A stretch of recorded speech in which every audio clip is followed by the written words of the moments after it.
ሰላም ሰላም ተመልካቾቼ እንዴት ናችሁ? ዛሬም ከነገና ተመልሻለሁ። በጣም አሪፍ የሚባሉ የስፖርት መረጃዎችን ይዤላችሁ መጥቻለሁ። ከየክለባቶቻችሁ አንዳንድ ጉዳዮችን አነሳለን። በዛውም ልክ ደግሞ አንዳንድ የስፖርትና የዝውውር መረጃዎች ይኖሩናል ማለት ነው። ለቻናሉ አዲስ ከሆኑ ሰብስክራይብ በማድረግ የቻናላችን ቤተሰብ ነው። ደወል ምልክቱንም ደግሞ ተጭነው ሁሌ የሚለቀቁትን የስፖርት መረጃዎችን በዚህ ስፖርት ሴናሪዮ በተባለው ቻናላችን ማግኘት ይችላሉ። ሰብስክራይብ፣ ላይክ፣ ሼር እያደረጋችሁ ለሚቀጥሉት ደቂቃት አብራችን ቆዩ። ከዝውውር ጋር በተያያዘ አንዳንድ ጉዳዮችን ለማንሳት እንሞክራለን። ያው ከቼልሲ ቤት አንዳንድ ጉዳዮች አሉ፣ እነሱን ጉዳዮች እናነሳለን። ከዛ በኋላ ደግሞ ወደ ዝውውር መረጃዎች እንሄዳለን ማለት ነው። ከቼልሲ ጋር በተያያዘ አንዳንድ ተጫዋቾች አሁንም ከክለባቸው ሊለቁ ይችላሉ እየተባለ ይገኛል። ያው ዝውውሮችን ፈጽሟል ቼልሲዎች። በዚህ በክረምት የዝውውር መስኮት እንደውም በንቃት እየተሳተፈ የሚገኝ አይነት ክለብ ነው ቼልሲ። እንደ መረጃዎች ከሆነ ባዴሺል ከቼልሲ ለመልቀቅ ዝግጁ ስለመሆኑ ነው እየተዘገበ የሚገኘው። አንዳንድ ክለቦች ይህን ተጫዋች አፕሮች አድርገውታል። ለምሳሌ ናፖሊ ለቼልሲ በውሰቱን ለመውሰድ ጥያቄ አቅርበዋል የተባለው ይህንን መረጃ ዲማርዚዮ ነው ያወጣው። እስካሁን ድረስ ቼልሲ ምላሽ አልሰጠም። ናፖሊዎች መልሳቸውን ደግሞ እየጠበቁ ነው ተብሏል። አሁን በሚቀጥለው የውድድር ዓመት በክለባቸው ብዙ ድል ላይኖረው ይችላል እየተባለ የሚገኝ ተጫዋች ነው። ባዴሺል ከመጣ ጀምሮ ብዙ ጨዋታዎችንም አላደረግም። ምናልባት ትንሽ በፖቼቲኖ ጊዜ ካልሆነ እንጂ ሌሎች አሰልጣኞች ጋር ብዙ ድል የነበረው ተከላካይ አልነበረም። ናፖሊዎች ግን ተከላካይ ይፈልጋሉ። ናፖሊዎች ተከላካይ ለማስፈረም እየሰሩ ነው። እንደውም ዛሬ የዲ ሎሬንዞን ኮንትራት አራዝመዋል እና ተከላካዮቻቸውን በማቆየትና አዳዲስ ደግሞ ተከላካዮችን ለማስፈረም እየሰሩ ይገኛሉ ናፖሊዎች። ከዛም አንጻር ነው ባዴሺሌን ለማስፈረም እየሞከሩ የሚገኙት ነው የተባለው። ቼልሲዎች መልስ አልሰጡም። መልስ በቅርብ ሰዓታትና በቅርብ ቀናት ይሰጧቸዋል ተብሎ ይጠበቃል። ያው ባዴሺሌን ብዙ እድል የሚሰጠው ተጫዋች ስላልሆነ ቼልሲዎች ለናፖሊ ጥያቄ እሽታቸውን ይሰጣሉ ተብሎ ነው እየተጠበቀ የሚገኘው። አዳዲስ መረጃዎች ሲኖሩ በዚህ ቻናል ማደርሳቸው ነው። የባዴሺሌን ጉዳይ አነሳን። ከዛው ከቼልሲ ቤት ሳንወጣ ደግሞ ሌሎች ጉዳዮች እናንሳ። ቼልሲዎች በዚህ በክረምት የዝውውር መስኮት ሁለት ተጫዋቾችን ከክለባቸው ሊያሰናብቱ ይችላሉ ተብሎ እየተጠበቀ ይገኛል። ያው በዝውውር ነው ሁለቱም ተጫዋቾች ይለቃሉ ተብሎ እየተጠበቀ የሚገኘው የስፖርት ቤተሰቦች እንደ መረጃዎች ከሆነ ኒኮላስ ጃክሰን ከቼልሲ የመውጣት እድል እንዳለው እየተዘገበ ይገኛል። አሁንም ድረስ ክለብ እየተፈለገ ይገኛል። ይህን ተጫዋች የሚወስድ ክለብ ካለ ተብሎ ከዚህ በፊት አስቶን ቪላ ኢንትረስት እንዳለው ይታወቅ ነበር። አይዶን ነው አሁን ተመልሶ ስለመምጣቱ ግን እስካሁን ድረስ ጥያቄ ያቀረቡ ግልጽ ክለቦች የሉም። እነዚህ ክለቦች አልተባሉ ለጃክሰን እስካሁን ድረስ ማለት ነው።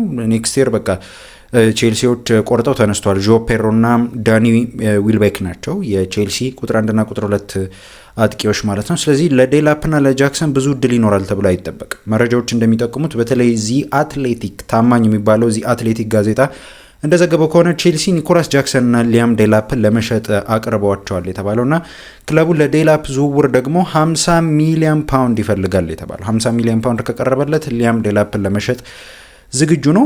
ባለፈው ዓመት ይህን ተጫዋች ሲያስፈርሙት ትዝ ካላችሁ ከማንቸስተር ዩናይትድ ጋር ተፎካክረው ነበር። ማንቸስተር ዩናይትዶች ይህን ተጫዋች ፈልገውት ነበር።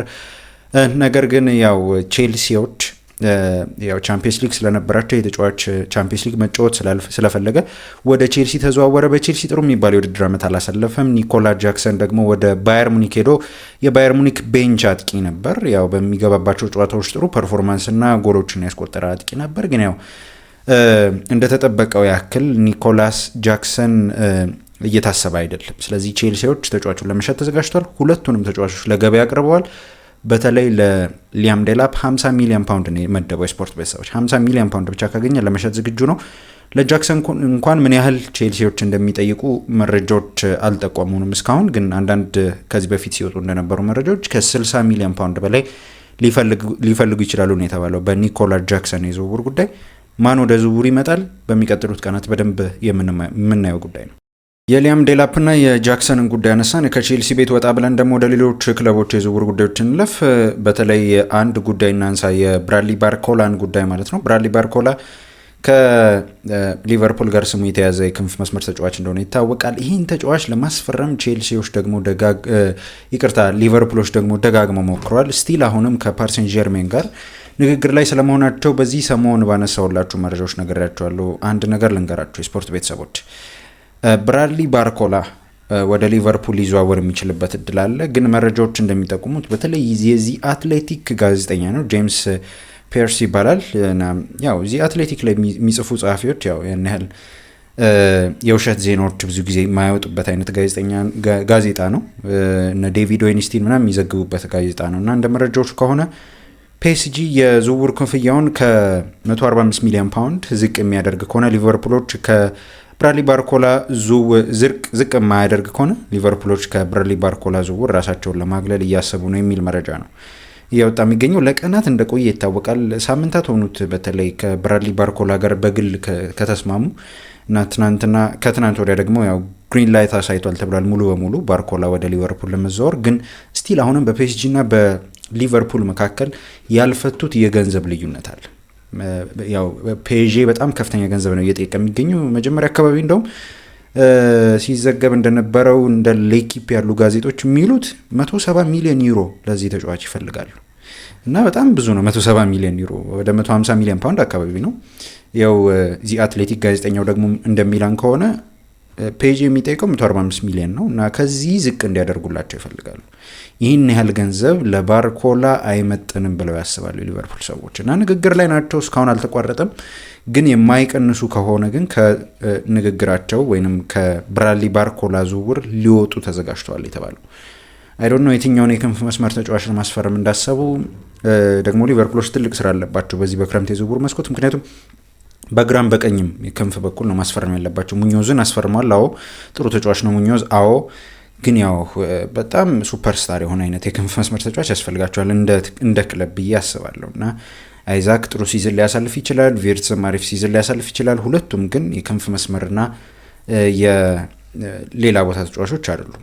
አንዱ አጥቂ፣ አንዱ ተደራቢ ተጫዋች ነው። ስለዚህ በግራና በቀኝ ተጫዋች የማስፈረም ግዴታ ውስጥ ገብተዋል። ምናልባት ጋክፖም ደግሞ የሚለቅ ከሆነ ትልቅ ጥያቄ ሊፈጠር ይችላል የሊቨርፑል ሰዎች ጋር ማለት ነው። የዝውውር መስኮቱ አሁንም ክፍት ነው።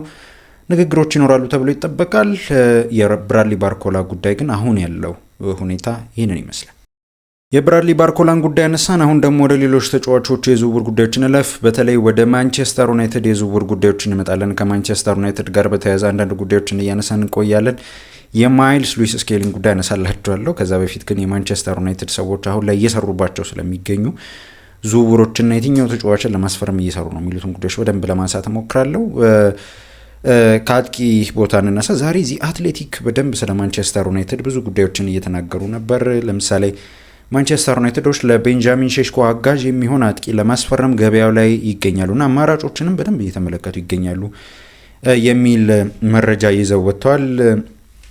ነገር ግን የስፖርት ቤተሰቦች አሁን ላይ መሸጥ ያለባቸው ተጫዋቾች አሉ፣ ምንም ያህል ለቤንጃሚን ሼሽኮ አጋዥ የሚሆን አጥቂ እንኳን ለማስፈረም ካሰቡ። ምክንያቱም ዚርክዚ ኖሮ ሌላ አጥቂ የሚጨምር አይመስለኝም ማንቸስተር ዩናይትድ ሁኔታውን ስንመለከት። ምክንያቱም ዚርክዚ ፈላጊዎች አሉት። ዚርክዚ ከጣሊያን አካባቢ የደወሉለት ክለቦች አሉ። ዚርክዚ ለረጅም ጊዜ በጣሊያን ክለቦች አይን ውስጥ የሚገኝ ተጫዋች ነው። ኢቨን ማንቸስተር ዩናይትድ ሳይመጣ ቦሎኛ እያለ ብዙ የጣሊያን ክለቦች ፈልገው አፕሮች አድርገው ገንዘብ አቅርበው ውድቅ ተደርጎባቸው ውሰት አቅርበው ውድቅ ተደርጎባቸው የሄዱ ክለቦች አሉ። ስቲል እነዛ ክለቦች አሁንም ዚርክዚን ይወዱታል። ስቲል አሁንም እነዛ ክለቦች ዚርክዚን ለማስፈረም ይሰራሉ እና የክረምት የዝውውር መስኮት ምናልባት በዚህ በክረምት የዝውውር መስኮት ዚርክዚ የመልቀቅ እድል አለው። መረጃዎች እንደሚሉን አሁንም ቢሆን ጁቬ የዚህ ተጫዋች አድናቂ ነው። ላውሪ ዋይትዌል የማንቸስተር ዩናይትድ ጸሐፊ ነው። ይህ ሰው እንዳለው ከሆነ ጁቬንቱስ ዚርክዚን በቋሚነት የመግዛት ግዴታ ያለው ወይም የቋሚነት የመግዛት ግዴታ ያካተተ የውሰቱን ለማስፈረም ንግግር በማድረግ ላይ ይገኛሉ አለ እና ሌሎች ክለቦችም ተጫዋቹን ለማስፈረም ፍላጎት አላቸው ብሎ ላውሪ ዋይትዌል ነው እየዘገበ የሚገኘው የስፖርት ቤተሰቦች እና ዚርክዚ እኔ ያው ከዚህ በፊትም ነግሬያቸዋለሁ ጁቬ ፍላጎት እንደነበረው። የጁቬ ፍላጎት የአሁን ፍላጎት አይደለም፣ የቆየ ነው። ቦሎኛም እያለ ይፈልጉት ነበር። ደጋግሞ አናግረውታል ተጫዋቹን ለማስፈረም። በዛው በጣሊያን ለማቆየት ሞክረው ነበር። ተጫዋቹ ግን ወደ ማንቸስተር ተዘዋወረ። አሁን ግን ሁኔታውን ስትመለከቱ በተለይ ማይክል ካሪክ ሼሽኮን በማይጠቀምበት ጊዜ ራሱ ምቦይሞን ወይም ሌሎች ተጫዋቾችን እንደ ፎልስ ናይን ለመጠቀም ፍላጎት ያለው ሰው ነው እና ያን ያህል ቦታ የለውም እያልኳቸው አይደለም፣ ግን ፕላን ኤዋ አይደለም። ፕላን ቢዩም ደግሞ ሲያደርገው አልተመለከትንም እና ዚርክዚ የመልቀቅ እድል ቢኖረው ብዙ አይገርምም። የስፖርት ቤተሰቦች ጁቬ ፍላጎት እንዳለው ሁሉ ሮማን ፍላጎት አለው እና ሌሎች ክለቦችም ሌሎች ትላልቅ የሚባሉ የጣሊያን ክለቦች አሁን ለምሳሌ ናፖሊ ሉካኩን ሽጧል። ምናልባት ወደዚህ ዝውውር ቢገባ ብዙ አይደንቅም፣ ምክንያቱም ዚርክዚ ኤክስፒሪየንስድ ነው በሊጉ ማለት ነው። ስለዚህ ናፖሊዎች ያው የመጀመሪያ ሀሳባቸው ጋብርኤል ሄሱስ ነው፣ እሱን ለማስፈረም ነው የሚሞክሩት ብዬ አስባለሁ። ግን ዚርክዚ ዝውውር ላይ ሌሎች የጣሊያን ክለቦች አሉ። ለምሳሌ ሮማን ፍላጎት እንዳለው ተነግሯል። ስለዚህ ሮማም አለ፣ ጁቬም አለ። ግን ፕላን ኤ እስካሁን ድረስ በዝውውሩ ላይ ቀደም ያለው ክለብ ጁቬ ነው። አዲስ ጥያቄ ካለ እንመልከት። ማንቸስተር ዩናይትዶች ይህን ተጫዋች ከሸጡት በቋሚ መሸጥን ነው የሚመርጡት። አዳዲስ ጉዳዮች ካሉ እኔ በስ ቻናል የማደርሳቸው ነው። እሺ ዚርክዚን ከሸጡ በኋላ ያው ቅድም እንዳልኳችሁ የዚህ አትሌቲክ ጸሐፊ እንዳለው ከሆነ ማንቸስተር ዩናይትዶች ገበያውን እያሰሱ ነው፣ አማራጮችን እየተመለከቱ ነው። ቤንጃሚን ሼሽኮን የሚያግዝ አጥቂ ይፈልጋሉ የሚል መረጃ ነው ያወጡት እና ሌላ አጥቂ ሊመጣ ይችላል በዚህ በክረምት የዝውውር መስኮት። መረጃዎች እንደሚሉት ከዚህ በፊት ነግሬያቸዋል፣ ብዙ ስሞች አንስተናል። ዋትኪንስ ተብሏል ጭምር። ዋትኪንስ ኤክስፔሪንስድ አጥቂ ነው በፕሪሚየር ሊግ። ሌላም አጥቂ በቅርቡም ደግሞ የኢጎር ቲያጎንም ስም ሰምተናል። ስለዚህ አይደንቅም። ኢጎር ቲያጎም አሪፍ ሲዝን ያሳለፈው በክለቡ እና ኮከብ ጎል አግቢም የተወዳደረ አይነት አጥቂ ነበር። በተጠናቀቀ የውድድር ዓመት ሁለተኛ አጥቂ ነው የሚፈልጉት ማንቸስተር ዩናይትዶች ዚርክዚን ከሸጡት። ግን አንዳንድ መረጃዎች እንደሚሉት የኤንድሪክ ፈላጊ ናቸው ማንቸስተር ዩናይትዶች። በተለይ አርኤምሲ ስፖርት በመረጃው ላይ እንደጠቆመው ከሆነ ማንቸስተር ዩናይትድ ኤንድሪክን ለማስፈረም ፍላጎት ካሳዩት ክለቦች መካከል አንዱ ነበር እና ዩናይትድ ከሪያል ማድሪድ የተሻለና ትልቅ የመጫወቻ ሚና አቅርቦለት ነበር። ነገር ግን ኤንድሪክ በሪያል ማድሪድ መቆየትን ይፈልጋል። ቢሆንም ግን አሁንም ማንቸስተር ዩናይትዶች እየተመለከቷቸው ከሚገኙ አጥቂዎች እንደ ኦፕሽን ከያዟቸው አጥቂዎች ውስጥ አንዱ ኤንድሪክ ነው የሚል መረጃ ነው ይዞ የወጣው አርኤምሲ እና የስፖርት ቤተሰቦች። ኤንድሪክ በሪያል ማድሪድ መቆየት ይፈልጋል። ጆዜ ኤንድሪክን ማቆየት ይፈልጋል። አንዳንድ መረጃዎች እንደሚሉት ኤንድሪክ በውሰት ሊሰጥ ይችላል ይላሉ። ግን ጆዜ ለማቆየት የፈለገ ይመስላል። ያው ኤስፒ የሚባል አጥቂ ያስፈርሟል ሪያል ማድሪዶች። አይዶን ነው ለኤንድሪክ ቦታ እንዳለ እንዴት ሊያጫቦታቸው እንዳሰበ አላቅም። ግን አሁን ናይን የምንላቸው 3 አጥቂዎች አሉ። ኤምፓፔን እንደ ናይን ነው የሚወስዱት ኖርማሊ። ኤስፒ መጥቷል፣ ኤንድሪክ አለ። ጎንካሎ ጋርሲያን ግን ሽጠውታል፣ ወደ ፉላም ሄዷል። የኤንድሪክ ጉዳይ አላበቃለትም። ኤንድሪክ በሪያል ማድሪድ ሙሉ በሙሉ እንደሚቆይ እስካሁን ድረስ ታማኝነት ያላቸው ጋዜጠኞች እየተናገሩ አይደለም። ስለዚህ ሁኔታውን ተመልክቱት። ኤንድሪክ ምናልባት ወደ ማንቸስተር ዩናይትድ ከሞከሩ ወደዚህ ዝውውር የዋትኪንስንም የኢጎር ቲያጎንም ስም ሰምተናል። ግን እነዚህ ዝውውሮች የሚሆኑት አንድ ዝውውር ከፈጸመ ማንቸስተር ዩናይትድ በፊት መስመር ቦታ ላይ 9 ቁጥር ካስፈረመ ዚርክዚ ከለቀቀ ብቻ ነው። ስለዚህ ጉዳዮቹን ተመልከቱ የማንቸስተር ዩናይትድ ደጋፊዎች። ኤንድሪክ ግን በማንቸስተር ዩናይትድ አይን ውስጥ የሚገኝ ተጫዋች ነው። የኤንድሪክና የዚርክዚን ጉዳይ ያነሳን የስፖርት ቤተሰቦች። አሁን ደግሞ ከማንቸስተር ዩናይትድ ጋር በተያያዘ ሌላ ጉዳይ አለ። የማይልስ ሉዊስ ስኬሊንግ ጉዳይ ላንሳላችሁ። ያው የማንቸስተር ዩናይትድም ጉዳይ አይደለም፣ ይህም የአርሰናል ጉዳይ ነውና እንደ የአርሰናል ደጋፊዎችም የማንቸስተር ዩናይትድም ደጋፊዎች ይህንን መረጃ በደንብ እንድታዳምጡኝ ይፈልጋለሁ። ይህንን ጉዳይ ከመናገሬ በፊት ግን ያው የስፖርት ቤተሰቦች ለቻናሉ አዲስ ከሆኑ ሰብስክራይብ እያደረጋችሁ ይህንን ቪዲዮ እንድትመለከቱ ላስታውሳችሁ ፈልጋለሁ። ያው ነባርም ከሆናችሁ ደግሞ ላይክ እያደረጋችሁ፣ አዲስ ከሆናችሁም ላይክ እያደረጋችሁ ቢያንስ እስኪ ይህንን ቪዲዮ 2000 ላይክ እናስገባ። 2000 ላይክ የሚገባው ደግሞ ሁላችሁም ላይክ ስታደርጉ ነውና ሁላችሁም የግላችሁን ሚና እንድትወጡልኝ እጠይቃለሁ። የእናንተ ላይክ ነው እኔ በየቀኑ ቪዲዮችን እንድሰራ የሚያደርገኝና የስፖርት ቤተሰቦች ላይክ እያደረጋችሁ ይህንን ቪዲዮ እንድትመለከቱ እጠይቃለሁ። እሺ አመሰግናለሁ ይህንንም ስለምታደርጉልኝ። እሺ ከማንቸስተር ዩናይትድ ጋር በተያያዘና ከአርሰናል ጋር የተያያዘም ጉዳይ ነው በደንብ ላንሳላችሁ። የማይልስ ሉዊስ ስኬሊ ጉዳይ ምንድን ነው? መጀመሪያ ይህንን መረጃ ከሰዓት አካባቢ ነበር የተመለከትኩት። ቶም ካንቶን የሚባል ጸሐፊ ነው ይህንን ጽፎ የተመለከትኩት እና ቶም ካንቶን ምንድን ነው ያለው? ራሱን አቀረበ። ማይልስ ሉዊስ ስኬሊ ቼልሲ እና ለማንቸስተር ዩናይትድ ራሱን አቅርበዋል የሚል መረጃ። ራሱን አቀረበ ማለት ራሱ የሆነ ነገር አድርጎ ምናምን ሳይሆን ወኪሎቹ ራሳቸውን አቅርበዋል። ክፍት ነው ለዝውውሩ ክፍት ነው ብሏል ማይልስ ስኬሊ አለ እስካሁን ድረስ። ከዛ በኋላ ደግሞ የወጣ አንድ ጋዜጠኛ አለ፣ እኔ በጣም ታማኝ የምለው ጋዜጠኛ ነው። አንዳንዴ ደግሞ የሚናገራቸው ነገሮች በጣም ግራ የሚያጋቡ አይነት ጋዜጠኛ ነው። ቤን ጃኮብስ ታማኝ ከሚባሉ ጋዜጠኞች ውስጥ አንዱ ነው። እንዳለው ከሆነ ማይልስ ሉዊስ ስኬሊ ለቼልሲ እና ለማንቸስተር ዩናይትድ ቀርቧል አለ። ከዛ ቆይቶ ስለ ተጫዋቹ የጉዳይ የዝርዝር ሁኔታ በደንብ ለመናገር ሞከረ። ከጊማሬሽ ፊርማ በኋላ አርሰናል ስኬሊ ለመሸጥ ክፍት እንደሆኑ ይጠበቃል እና ክፍት ናቸው አላለም፣ ክፍት እንደሆኑ ግን ይጠበቃል።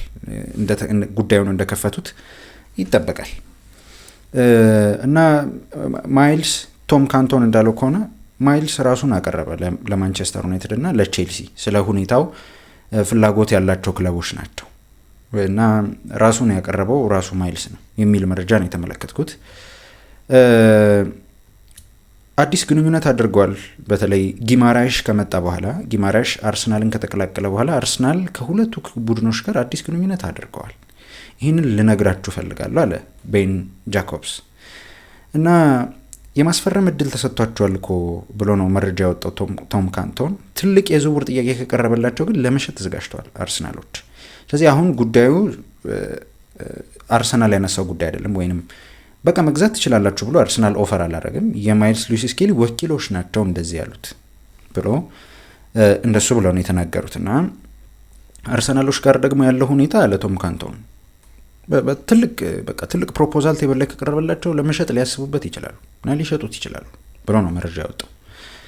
አንድ ጋዜጠኛ አለ በጣም ማምነው የአርሰናል ጋዜጠኛ፣ በተለይ የአርሰናልን መረጃ ብዙ ጊዜ የምትከታተሉ ሰዎች ምናልባት ልታውቁ ትችላላችሁ። እንደ ሃንድ ኦፍ አርሰናል ገነር ብሎግ ያለ ጸሐፊ ነው እና ኤፍሲ አድሜን የሚባል በጣም ቅርብ የሚባል የአርሰናል ጋዜጠኛ ነው እና ስለ አርሰናል ሁኔታዎች ብዙ ጊዜ ትክክለኛ ነገር ነው የሚናገረው። እና ምን አለ፣ ማይልስ ሉዊስ ስኬሊ ወዴትም አይሄድም። ማይልስ ሉዊስ ስኬሊ የአርሰናል የወደፊት እቅድ ነው። ማይልስ ሉዊስ ስኬሊ ሚኬል አርቴታ በጣም የሚወደው ተጫዋች ነው አለ እና ደግሞ አትርሱ፣ ላስቴር ነው ኮንትራት የፈረመው ይሄ ተጫዋች እና እንዴት ላስቴር ኮንትራት አስፈርሞት ቻምፒየንስ ሊግ ላይ ፋይናል ድረስ አጫውቶት ወይም የፋይናል ጨዋታ ላይ የተጫወተ አምኖበት የተጫወተን ተጫዋች እንዴት አርሰናል እንዲሁ በቀላሉ ሊለቅ ያስበዋል? እና ሁኔታውን ተመልከቱት። አርሰናሎች ይህን ተጫዋች የማስቀረት ሀሳብ የሌላቸው ይቆያል በአርሰናል ብዙ አትጨነቁ የሚል መልስ ነው የሰጠው ኤፍዲ አድሜ። ያው የአርሰናል የውስጥ ሰው አይነት ነገር ነው እና ደግሞ ስለ አርሰናል ሁኔታዎች በደንብ የሚያውቅ አይነት ሰው ነው። የስፖርት ቤተሰቦች እኔ በቀላሉ በጣም ቀላል ዝውውር ነው ብዬ አላስብም። ምናልባት የሚዘዋወር ከሆነ ይህንን ስም የሰማነው ቆይቷል። ቼልሲ አይደለም፣ ከቼልሲ ጋር አይደለም የሰማሁት።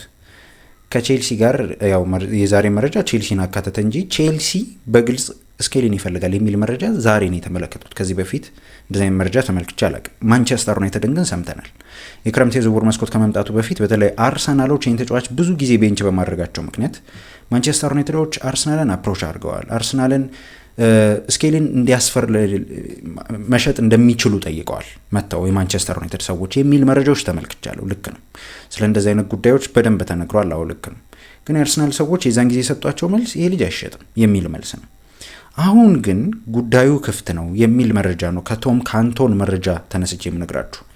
የቤን ጃኮብስም ጉዳይ አለ። ግን የአርሰናል ቅርብ የሚባሉ ጋዜጠኞች እንደሚሉት ስኬሊ ይቆያል፣ ስኬሊ የማይሸጥ ነው፣ ስኬሊ የማይነካ ነው።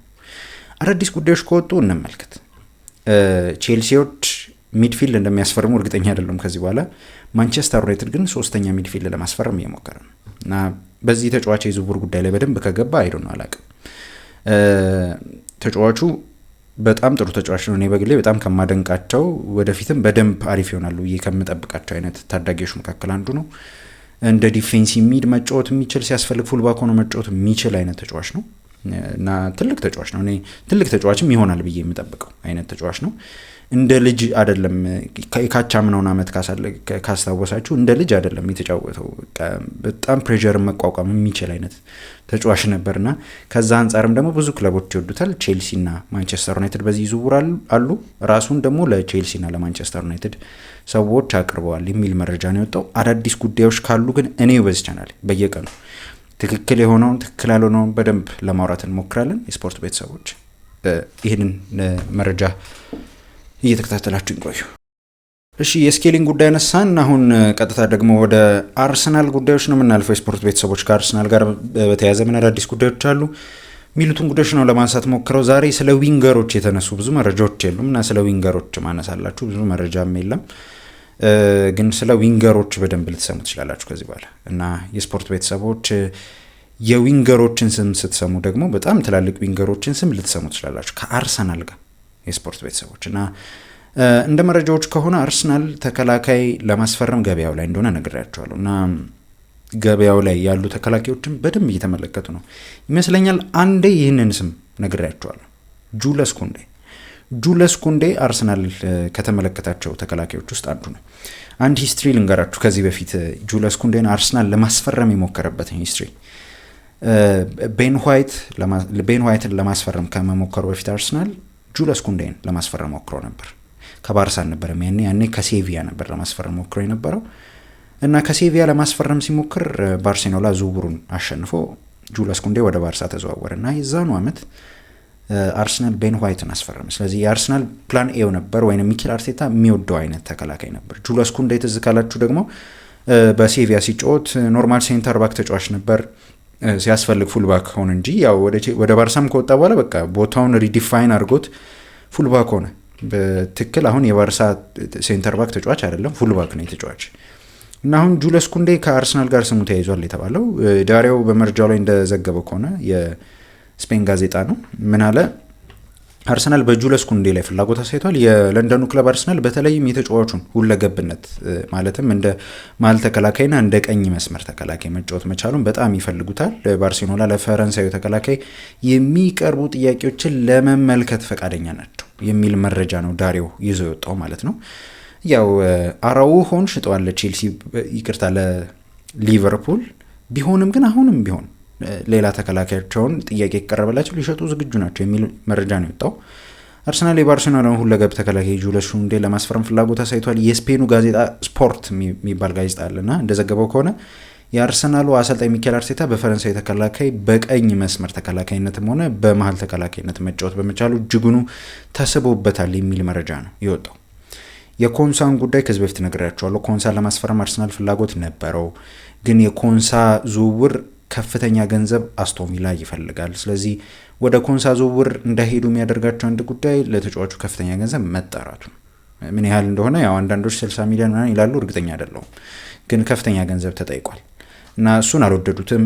የሮሜሮን ጉዳይ ደግሞ ጠይቋል። ትዝ ካላችሁ ምናል አሁን ዝውውሩ ሊጠናቀቅ ብዙ የቀረ አይመስለኝም ወደ አትሌቲኮ ማድሪድ። ቶትናም መሸጥ አይፈልግም፣ ምክንያቱም ራይቫለሪ ናቸው ሁለቱም፣ ተፎካካሪ ደርቢ ናቸው፣ በጣም የማይዋዱ ብዙ ሂስትሪም የላቸውም በእንደዚህ ዝውውር። ስለዚህ የሮሜሮ ጉዳይ ይሆናል ማለት ጠባብ ነገር ነው። ስለዚህ አርሰናል ገበያ ላይ ያለ ተከላካይ እየፈለገ ነው። ኩንዴ ጥሩ አማራጭ ሆኖ እየተመለከተ ይገኛል የተባለው ሴንተር ባክም ሲያስፈልግም ፉል ባክም ሆኖ መጫወት እንደሚችል ያምናሉ። ሚኬል አርቴታም ከዚህ በፊት መፈለጉን እንዳትረሱ። ትናንትና የፔድሮ ኔቶንም ስም ሰምተናል አይደል? ከዚህ በፊት የፔድሮ ኔቶ ስም ከአርሰናል ጋር ብዙ ጊዜ በተለይ ወልቭስ እያለ በጣም ይፈልገው እንደነበር ሲነገር እንደቆየ ይታወቃል። እና ብዙ ላይገርም ይችላል ምናልባት ወደ ኩንዴ ቢመጣ አርሰናል ፍላጎት አለው። ግን የአርሰናል ደጋፊዎች ምን ታስባላችሁ ስለ ኩንዴ የዝውውር ጉዳይ? ኩንዴ ወደ አርሰናል ቢዘዋወር በተለይ አሁን ላይ ያለበትን ክፍተት በተለይ ሳሊባ በመጎዳቱ ያለውን ክፍተት በደንብ መድፈን የሚችል ተከላካይ ነው ብላችሁ ታስባላችሁ? ኮሜንት ላይ ሀሳባችሁን በሰፊ ያርሱ። የጁለስ ኩንዴን ጉዳይ አነሳን። አሁን ደግሞ ወደ ሌሎች ተጫዋቾች የዝውውር ጉዳዮች እንለፍ ማለት ነው። ከአርሰናል ጋር በተያያዘ ሌላኛውን ጉዳይ ነው ማነሳላችሁ። ያው የጋብርኤል ሄሱስን ጉዳይ ነው ማነሳላችሁ። ጋብርኤል ሄሱስ ከአርሰናል ሊለቅ የሚችለው ተጫዋች ነው። አሁን ላይ በተለይ ዛሬ ነው ስምምነቱ የተጠናቀቀው ፌነርባች ከሉካኩ ጋር። ስለዚህ ናፖሊዎችን ተጫዋች ለማስፈረም አሁን ጊዜው ይመስላል። አሁን ፕላን ኤያቸውን ለማከናወን ጊዜው ይመስላል እና ወኪሉ ደግሞ ተጠይቆ ነበር ዛሬ ለብዙ ወራት ከብዙ ክለቦች ጋር ስለ ጄሱስ ሁኔታ ለመረዳት እንዲሁም ዝውውሩን የሚጠይቀውን የገንዘብ መጠን ለማወቅ መረጃ ሲጠይቁ ሰነባብተዋል። ጋቢን ለማስፈረም 2 የጣሊያን ክለቦች ከኔ ጋር ግንኙነት አድርገዋል ብሎ ነው የተናገረው። ያው ባለፈው ሳምንት ደግሞ ታይቷል ከማሲሚሊያኖ አሌግሪ ጋር። ስለዚህ የሆነ አይነት ኮንታክት አለ ከናፖሊ ጋር። ናፖሊዎች ፕላን ኤያቸው አድርገው ይመለከቱታል። ከዚህ በፊትም ፋብሪሾ ሮማኖ ዘግቦታል። ስለዚህ ጠብቁ። ከዚህ በኋላ ጋብርኤል ሄሱስ ወደ ናፖሊ በተለይ የሚጠበቅ ዝውውር ይመስላል። ትንሽ እንደ እንቅፋትነት አንዳንድ ጋዜጦች እንደሚሉት እንደ እንቅፋትነት የሚናገሩት ነገር ምንድን ነው? ለጋብርኤል ሄሱስ የሚጠይቀው ሳምንታዊ ደሞዝ ነው። በአርሰናል 250,000 ፓውንድ የሚከፈለው ስፖርት ቤተሰቦች ብዙ ግልጋሎት የሚሰጥ አጥቂ እንደሆነ ታውቃላችሁ። የሚሰጥ አጥቂ እንዳልሆነ ታውቃላችሁ። በአርሰናል ቤት በተለይ በጉዳት ምክንያት ብዙ ካሪሩ እየተባለሸበት ያለ የፊት መስመር ተጫዋች ነው እና ይሄ ተጫዋች 250 ሺህ ፓውንድ ነው በአርሰናል የሚያገኘው እና የጣሊያን ክለቦች ደግሞ ብዙ ከፋ የሚባሉ ክለቦች አይደለም እና ይህንን ታሳቢ ማድረግ ግድ ነው። አርሰናል ለተጫዋቹ የሚጠይቀው ከዚህ በፊት እንደነገርኳቸው ነው፣ እስካሁን ለውጥ የለም፣ 18 ሚሊዮን ፓውንድ ነው። 18 ሚሊዮን ፓውንድ ወይም አንዳንድ መረጃዎች እንደሚሉት ከ20 ሚሊዮን ዩሮ በላይ ማለት ነው። ከ20 ሚሊዮን ዩሮ በላይ ለጋብርኤል ሄሱስ ይጠይቃሉ እና ይህንንም እንደ ከፍተኛ አድርገው ይመለከቱታል የተባለው። ምናልባት እስኪ ገፋ ብለው ከመጡ እንመልከት። አዳዲስ ጉዳዮች ካሉና የበስ ቻናል ማድረሳቸው ይሆናል። ሉካኩ ለቋል። አሁን ታይም ቱ ጄሱስ። ያው ከአርሰናል ጋር በተያያዘ ያው ብዙዎቻችሁ የምትጠብቁት ከዚህ በኋላ ሌሎች ፊርማዎች አሉ ወይ በሚል ነው። ሊኖር ይችላሉ። ከዚህ በፊት ነግሬያችኋለሁ፣ ብዙ ስሞችን አንስተናል። ሁሊያን አልቫሬዝ፣ ኬናን ይልዲዝ አይደለ፣ ብዙ ስሞችን እያነሳን ቆይተናል። የሚለቁም ተጫዋቾች ይኖራሉ። በተለይ አሁን የማርቲኔሊ ጉዳይ ራሱ ማርቲኔሊ ከሌሎች ክለቦች ጋር ስሙ መያያዝ ጀምሯል። ያው ጋላታሳራይ ፍላጎት አለው። ጋላታሳራይ ወደ ማርቲኔሊ ዝውውር ሊመጣ ይችላል። ሳባህ የሚባል ነው። በቅርብ ሰዓታት አንድ መረጃ ይዞ ወጥቶ ነበር። ያው ከቱርክ አካባቢ ጋላታሳራይ ይፋዊ ጥያቄ እያዘጋጁ ሲሆን ማርቲኔሊም ለዝውውሩ ፈቃደኛ ነው እና የቱርክ ክለብ ድርድሩን በዚህ ሳምንት ማጠናቀቅ ይፈልጋሉ የሚል መረጃ ነው እየተመለከትኩ የምገኘው የቱርክ ጋዜጦች እንደሚሉት ማለት ነው። ስለዚህ በዛ ቦታ ላይ ተጫዋቾች የማስፈረም ግዴታ ሊኖርበት ይችላል አርሰናል። ገነር ብሎግ በተለይ ከአርሰናል ምርጥ ጸሐፊዎች መካከል ወይም ከአርሰናል ምርጥ የዜና አውታሮች መካከል አንዱ ነው። ገነር ብሎግ በጣም ቅርብ የሚባል ጸሐፊ ነው እና እስከዛሬ ብዙ ውሸቶች ተመልክቼ አላቅም በዚህ ጋዜጣ እና በጣም ደስ ከሚሉ ጋዜጦች መካከል አንዱ ነው እና እንዳለው ነገር ከሆነ አሁን አርሰናሎች መወሰን ያለባቸው ሰዓት ነው። በቃ ባላቸው ስኳድ ይጀምራሉ ወይንስ ሌላ አልተርኔቲቭ የሚሉትን አጥቂ ሌላ የክንፍ መስመር ተጫዋች ያስፈርማሉ ወይ? በቃ እሱም መወሰን አለባቸው ወይ? በቃ ማርቲኔሊ መሸጥ ካለባቸው ይሸጡታል። ይሄ ነው ሰዓቱ እና ገና መወሰን ይቀራቸዋል እና ይህን ወስነው ቶሎ ይንቀሳቀሳሉ ብዬ አስባለሁ ብሎ ነበር ገነር ብሎግ እየጻፈ የነበረው እና የስፖርት ቤተሰቦች ያው ሁኔታውን ስትመለከቱት በተለይ ከቪኒ በኋላ እንደ ሩመሮች እዛው አካባቢ የሚወጡ ጋዜጦች ጋር የሚጻፉ ጽሁፎች ነው ያሉት እንጂ እንዲህ ኮንክሪት ነገሮች ብዙ ከአርሰናል ጋር እየተነሱ አይደለም። ይልዲዝ ተብሏል። ከዚህ በፊት ከአርሰናል ጋር ኮንታክት ያደረገ ተጫዋች ነው። ሊትራሊ ትናንትናም ነግሬያቸዋለሁ የኔቶን ጉዳይ ነው። ኔቶም የኔቶ ወኪሎች ከአርሰናል ጋር በተለይ ኮንታክት አድርገዋል። እነዚህ ስሞች ምናልባት የሊያውንም ስም ከሰማችሁት እንዳትደነቁ ከዚህ በኋላ ምክንያቱም ገበያው ላይ ያለ የክንፍ መስመር ተጫዋች ነው እና ሌሎች የክንፍ መስመር ተጫዋቾች ስማቸው ከተያዙ እንመልከት። አሁን ጊዜው አርሰናል ሪያክት የሚያደርግበት ሰዓት ነው። በተለይ ማርቲኔሊን ሽጦ ትናንት ከማርቲኔሊ ጋር አንድ ነገር ስላችሁ ነበር። ምንድነው ያልኳችሁ? አርሰናሎች ቅዳሜና እሁድ ከጋላታሳራይ ሰዎች ጋር አውርተዋል እና ሲያወሩ አንድ ነገር ተነጋግረዋል። በምንድነው የተነጋገሩት? ስለ ማርቲኔሊ ዝውውር አርሰናል የሚያስበው በተለይ ሌሎች ዝውውሮች የሚያስበው መጀመሪያ ማርቲኔሊን ከሸጠ በኋላ እና ሽያጮች በተለይ የማርቲኔሊን ሽያጭ ካደረገ በኋላ ነው አርሰናል ቶሎ ሪያክት የሚያደርገው። ያኔ ምናልባት ዝውውሮች ሊኖር ይችላሉ። እንደ ሳባህ መረጃ ከሆነ እንዳደረስኳችሁ በዚህ ሳምንት ዝውውሩ ለማጠናቀቅ የመስራት ፍላጎት አላቸው። አዳዲስ ጉዳዮች ካሉ እኔ በየቀናው ደርሳችኋለሁ። የሁሊያንም ጉዳይ አለ፣ የሁሊያን አልቫሬዝን ጉዳይ እሱንም ያው ነካ አላርግላችሁ። የሁሊያን አልቫሬዝ ጉዳይ ያው እኔ ከስፔን የሚወጡ መረጃዎች ናቸው አሁን በተለይ በደንብ ማመን ያለብን ብዬ አስባለሁ። ምክንያቱም ትናንትና ወደ ልምምድ ተመልሷል። አንዳንድ ፉቴጆች እየወጡ ነበር ልምምድ ሲሰራ፣ ዛሬም ከእንደገና ተገኝቷል ልምምድ ለመስራት እና በቅርብ ሰዓታት ራሞን አልቫሬዝ የሚባለው አንድ ጋዜጠኛ እንዳለው ከሆነ በተለይ መልበሻ ክፍሉ የአትሌቲኮ ማድሪድ መልበሻ ክፍል አሁን እየጠበቀ የሚገኘው ሁሊያን ይቅርታ እንዲጠይቅ ነው። በቃ ይቅርታ ይጠይቃል፣ ከዛ ወደ ስራው እስኪመለስ በቃ እየጠበቁ ነው። ነግረውታል፣ በቃ ወደ ባርሳ እንደማይዘዋወር ጉዳዩ ይሄ ነው፣ ሌላ አዲስ ነገር የለም ብለው ነው የተናገሩት። ተጫዋቾቹም ደግሞ የቡድን አባላቶቹ ማለት ነው በጣም ይደግፉታል፣ ይወዱታል እና ቶሎ ብሎ ለክለቡና ለተጫዋቾቹ ይቅርታ መጠየቅ እሱን እየጠበቁ ነው። በቃ ደግሞ ከዚህ በኋላ ለመጫወት ከባድ ነው። የስፖርት ቤተሰቦች ምናልባት ይቅርታ ካልጠየቀ ከባድ ነው። ያኔ ከዝውውሩ ጋር በተያያዘ መልቀቅ እንደሚፈልግ ሲናገር አንዳንድ ቪዲዮዎች ተመልክታችሁ ሊሆን ይችላል። የሁሊያን አልቫሬዝን ማሊያ አውጥተው ሲያቃጥሉ ምናምን እና ስለዚህ ይቅርታ ጠይቆ ወደ ስራው መመለስ አለበት ነው የተባለው። አርሰናል አሁንም በዚህ ዝውውር አለ። የስፖርት ቤተሰቦች ስቲል አርሰናል ከዚህ ዝውውር አልወጣም። የባርሳ ጉዳይ የማይሆን ከሆነ አርሰናል ምናልባት ወደ ዝውውሩ ሊሄድ ይችላል፣ የሆነ ያህል ሊያቀርብ ይችላል። ያኔ ደግሞ ያው እነሱም ለስፔን ቡድን መሸጥ ስለማይፈልጉ ወደ ሌላ ሊግ ላለ ክለብ በተለይ አሁን በፕሪሚየር ሊግ አርሰናል ነው ፈላጊው። ከፕሪሚየር ሊግ ውጭ ላሉ ክለቦች በተለይ እንደነ ፔዥ ያሉ ክለቦችም የተጫዋች ይፈልጉታል። ሪያክት ካደረጉ እንመልከት። ስቲል ፈላጊው ነው አርሰናል። የስፖርት ቤተሰቦች ተመልካቾች የዛሬ መረጃዎች እነዚህን ይመስሉ ነበር። አሪፍ የሚባሉ የስፖርት መረጃዎችን ነበር ይዤላችሁ የመጣሁት። ከየክለባቶቻችሁ አንዳንድ ጉዳዮችን አነሳን፣ ብዙ ጉዳዮችን እያነሳን ቆየን። የስፖርት ቤተሰቦች ለቻናሉ አዲስ ከሆኑ ሰብስክራይብ በማድረግ የቻናላችን ቤተሰብ ነው። ደወል ምልክቱን ደግሞ ተጭነው ሁሉ የሚለቀቁትን የስፖርት መረጃዎችን በዚህ ስፖርት ሲናሪዮ በተባለው ቻናላችን ማግኘት ይችላሉ። ሰብስክራይብ፣ ላይክ፣ ሼር እያደረጋችሁ አብራችሁኝ ስለቆያችሁ አመሰግናለሁ። በቀጣይ ቪዲዮ ደግሞ እስከምንገናኝ ስፖርት ቤተሰቦች ቸር ሰንብቱልኝ ባይ ነኝ።